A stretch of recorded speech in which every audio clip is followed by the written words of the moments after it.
Hello, this is Rick Saltarelli with Salty Breeze Cruise Planners with this week's segment of Beyond Your Front Door.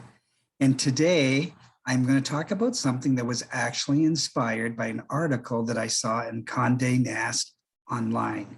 And it was basically packing tips for packing trips.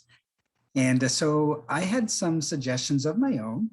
And so I'm going to couple those with the article from Condé Nast and share those with you today. And for me, I really do believe it starts with long before your trip, and that is the selection of the luggage you are going to take. So whether this is a purchase you made a long time ago, or whether it's a purchase you are going to make before your trip, do select the right luggage for the trip you are going to take. So you want to make sure it is the right size and the right weight. We have in too many times seen people bringing oversized luggage on an airplane, for example, and trying to get it into an overhead bin, and it just will not fit. I saw this many times when I traveled corporately, and certainly many times as we have traveled leisurely. And so you want to pick a suitcase that is kind of light to carry, because there are weight limits, and you don't want to use up a big portion of your weight limit with the weight of the luggage itself. Another thing I do suggest is to buy a good quality piece of luggage with good wheels on it, because if a wheel ever broke, it would be very difficult to carry a heavy piece of luggage through an airport. And speaking of those wheels, we're big fans of the spinners. So the 4 wheels on a piece of luggage that will spin and allow you to really travel with that piece of luggage with no weight on your shoulders or on your elbow or on your wrist. You are just basically pushing it beside yourself to your destination. So a good piece of luggage with a good set of wheels on it. Now, the other thing we'll talk about is really planning what you're going to wear well in advance. Sometimes people will start packing a week in advance, and they can really then think about what they have packed, what still needs to be packed. If you are one of those people that only packs the night before or perhaps the morning of your trip, you may want to start planning well in advance so that you don't forget anything. So make a list, pack well in advance. Something I also like to tell people is to remember to pack for the destination, not necessarily the place that you are living in, but the destination. And I know that makes a lot of sense, but sometimes people do not pack well for the destination. So be very aware of the time of year that you are traveling and the destination you are going to. So a couple of examples. If you are going to Alaska, you need to pack so that you can wear layers of clothing. When I was in Alaska the last time, I had 5 layers of clothing, including a final selection, which was an outer shell for when there could be a little bit of rain in the forecast.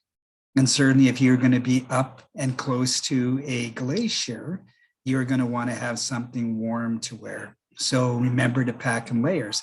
It's the same as if you were going to a location that is at higher altitude than what you are used to. If you are going to the mountains and you're going well up, perhaps on a gondola ride, maybe you're going to be at 10,000 or 14,000 feet, please understand it will be a lot cooler up there than it is way down in the valley. So pack for the destination. Now, certainly if you are going to the Caribbean, you'll want to pack for warmer weather, so lighter clothing is required. You will also want to make sure that you are packing for the type of activities you will be doing. So if you're going to have a very busy and active itinerary on your trip, you'll want to pack for that. And that applies to footwear as well. You should not pack a lot of footwear with you, but you certainly should have footwear for an active style, maybe a dress style, and perhaps a relaxing style. So for example, if you're going on a cruise to the Caribbean, you may want to have your sandals or flip-flops, have something that's a little more dressier for in the dining room, and maybe something casual for activities, perhaps like a set of running shoes. I will also say that less is better. We have seen so many times when people have packed a lot of things to take on a vacation, and they come home and they say, I didn't wear half of what I took. So be careful of what you are packing. And remember, less is better, especially when you are paying for that first and second piece of luggage on an airplane.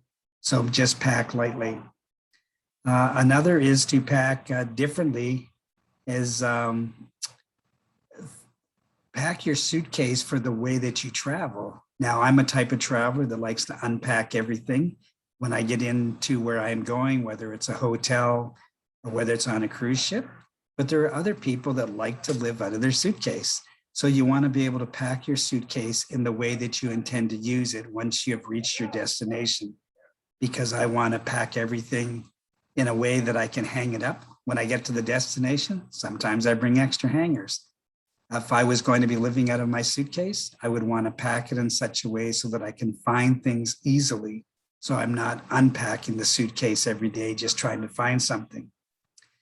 Another great suggestion that I have seen in the past is to wear the heaviest or the bulkiest clothes on your day of travel, because you don't want to use up that space inside your suitcase if you could be wearing those clothes.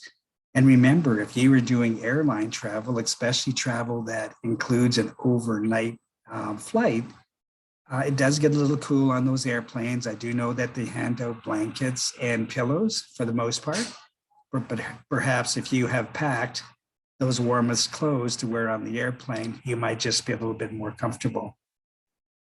And then my final tip of the day is one I like to share with people that are traveling together, and that is to consider packing half of one person's clothes in a suitcase and half of the other person's clothes in the same suitcase, especially essentials.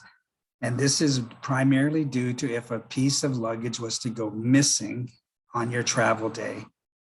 We have seen far too many times people that are on a cruise ship and their luggage has not shown up yet, or perhaps even the luggage is on the ship and just is not delivered to their room, and they want to go for dinner and they just feel like they are underdressed or inappropriately dressed for the evening.